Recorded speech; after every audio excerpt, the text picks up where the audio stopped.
Hey guys, so as you can tell by the title of today's video, it's not going to be the most upbeat or happy video that I filmed. And I am actually preemptively filming this video because I know that on Saturday, May 14th, this coming Saturday, I will not be in the right mind frame, the right mindset, or like anything to film a video. So I figured I would film this video now while I have a kind of clear head to just get out what I need to say and then kind of move on with this day. So on May 14, 2011, when I was 18 years old, I lost my mom to stage 4 breast cancer that had metastasized to her liver, lung, and bone. This is something that I live with every single, oh my god.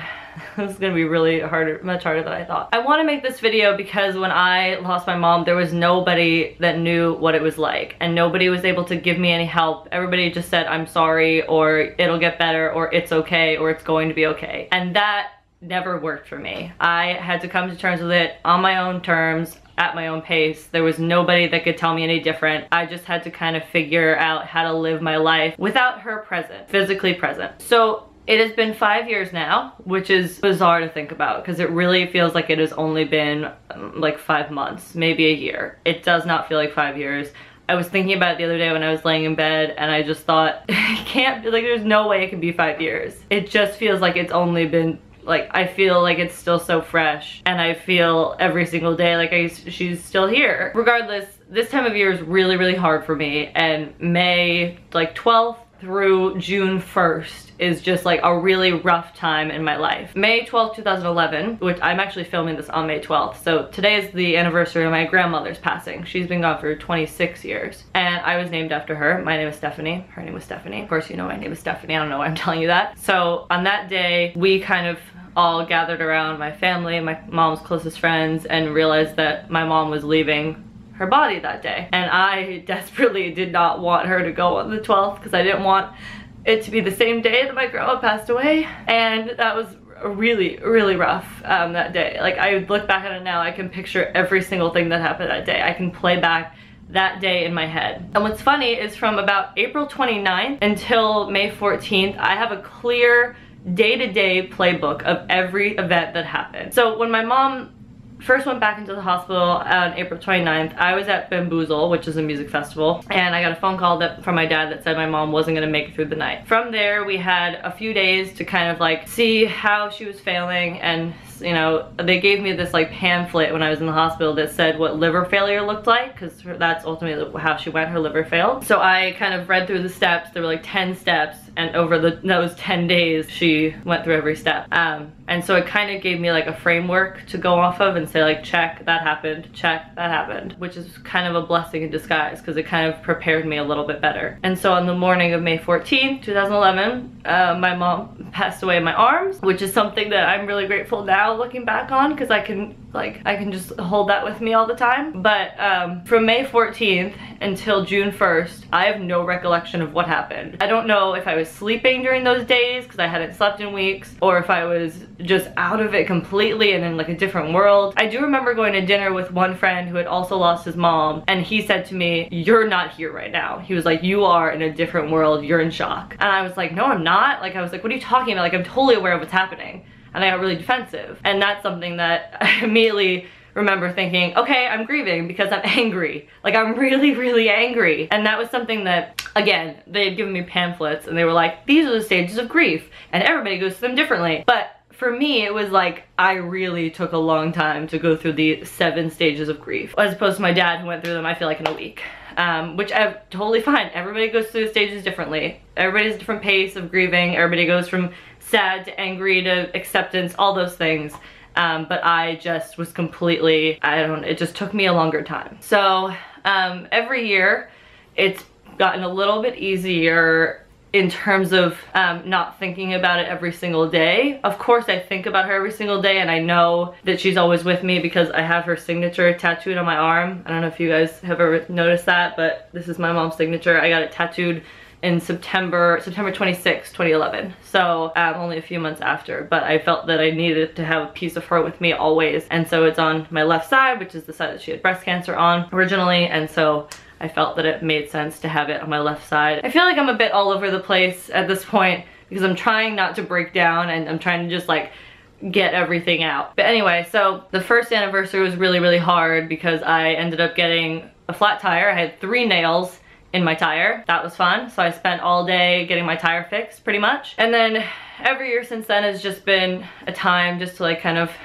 grieve and think about her. And I only really allow myself to grieve for like this week and until May 14th, and then I just kind of like have to go back to reliving my life in a normal sense. Otherwise I'll be sad always, and I can't have that. I do remember asking another friend who lost his mom also if it would ever get easier, and he said it doesn't get any easier, but at some point it stops being the first thing in the front of your mind and kind of sits in the back, but it's always there. And that was something that I've shared with other people since then who have lost people in their lives, because that's something that I believe is true. I believe that every single day, there's not a day that goes by that I don't think about her, but I know that it's not like the first thing that happens when I wake up in the morning. I don't think, oh my god, my mom is gone. I think in the back of my head, she's always with me, she's always here. So as I move forward with my life, I kind of had to make ways of coping through everyday situations. So when there was times where I would just really want to think about her or really want her to be there, I would just share stories about her. So if I'm with friends, I don't hide that. I really don't. Like, even if it's people I don't know or that I've just met recently, I'll always say like, oh, my mom used to do that. Oh, my mom loved that. Oh my god, that was my mom's favorite thing. But it doesn't matter to me if they don't know that she's here or not, because to me,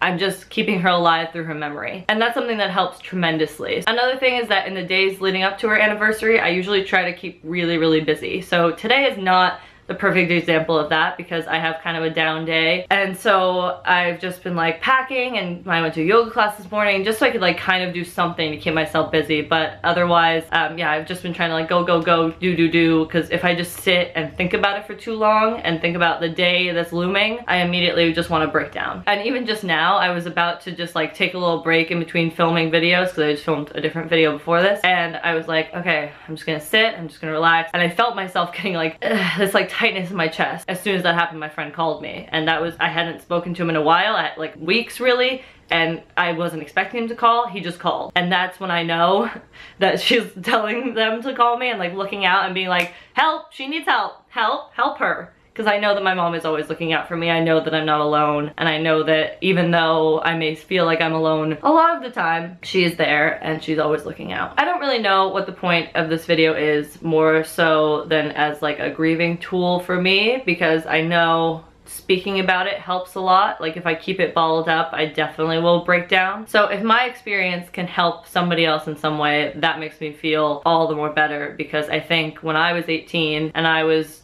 just kind of grieving on my own, there was nobody that I knew that had been through the same thing. Of course, like my aunt had, because my aunt had lost her mom when she was young, but it wasn't the same as having somebody who was my age talking to me and saying, this is what life is gonna be like. And there's nobody in the entire world that is gonna have the same grieving process or the same relationship with their mother as you did, or any of those things. So I think that's something that took me a really long time to get used to, was the fact that my mom was my best friend, and she still is, but that's the thing that most people don't have. They don't have that relationship with their mom. They say that their mom's their best friend, but like, when I tell you I spent every single waking moment with my mother until the day she died, I did. And that is something that I'll never regret. That's something that for the rest of my life I will cherish, because I got to have a lifetime of memories in 18 years, which is incredible to me. I guess in summary, what I just want to say is that the past 5 years have not been easy, but there is something about having people in your life that are always going to be there, always surrounding you, and knowing that the person that's left you has never really left you. So just to sum this up, if you have lost somebody or you are currently grieving, just know that this feeling will pass. You will not feel like this forever,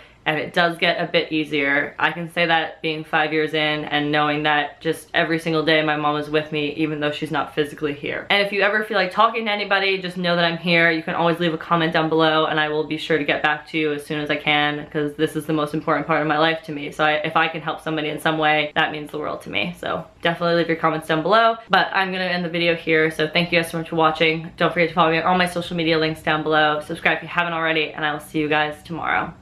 Bye. I thought I would mention it again because it is a new favorite. It is the Tarte Rainforest of the Sea foundation in Fair Light Neutral. Been using this every single day. I have it on today. Just looks like your skin, and it goes on super nice. It's water-based, so it doesn't feel heavy, and it is just wonderful. I really love it.